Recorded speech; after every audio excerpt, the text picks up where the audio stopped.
Bonjour, je suis Othman Ben Mansour, membre du Collège des cardiologues en formation. Et je suis aujourd'hui avec Cyril Zakin, rythmologue à Tours, avec qui on va parler de la fibrillation atriale. Faut-il systématiquement hospitaliser les patients qui sont dyspnéiques? Bonjour Cyril. Bonjour Otman. Alors, est-ce que tu peux nous parler un petit peu de justement, est-ce qu'il faut systématiquement hospitaliser ces patients? Qu'est-ce que tu en penses?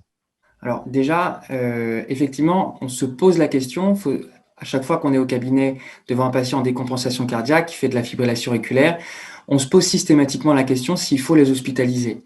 On ne va pas directement vers l'hospitalisation parce que c'est une solution de simplicité qui n'est pas viable aujourd'hui pour plusieurs raisons. L'ambulatoire prend de plus en plus de place dans la prise en charge de l'insuffisance cardiaque. L'insuffisance cardiaque représente 2% des dépenses de santé totales dans les pays occidentaux. Et 2 tiers de ces dépenses, c'est lié justement à ces hospitalisations. Donc, pour les dépenses de santé, pour également la qualité de vie des patients, éviter les hospitalisations itératives et maintenir le plus possible le patient à domicile. Et également, dans ce contexte de pandémie Covid, éviter justement les hospitalisations, garder le patient le plus au domicile pour éviter de lui faire prendre des risques infectieux. Est-ce que tous les patients sont candidats à l'ambulatoire? Est-ce qu'il n'y a pas des critères de gravité, une checklist pour ces patients? Alors, effectivement, on ne va pas hospitaliser de manière systématique tous les patients non plus.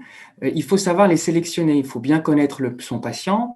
Il faut bien connaître ses comorbidités, son isolement, si il a bien compris la pathologie, son insuffisance cardiaque, la nécessité de suivre ses traitements, de surveiller son poids et la capacité aussi à reconsulter si les choses évoluent mal.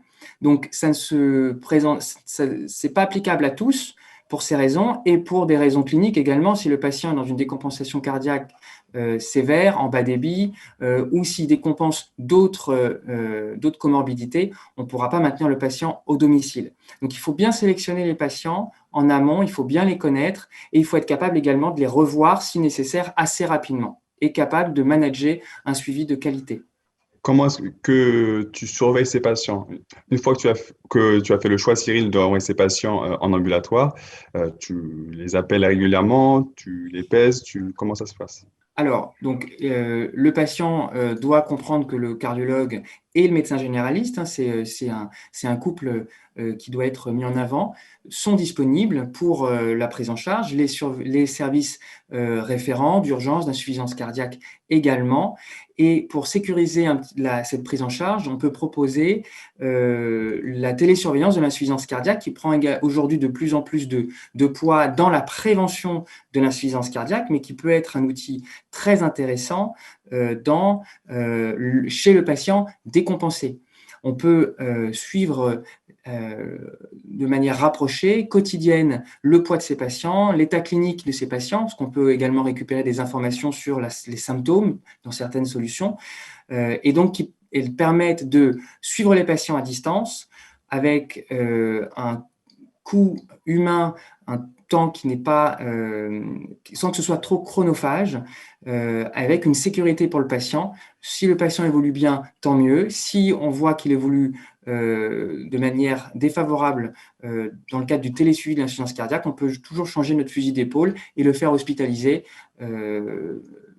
ensuite. Merci pour tes conseils, Cyril. Je t'en prie.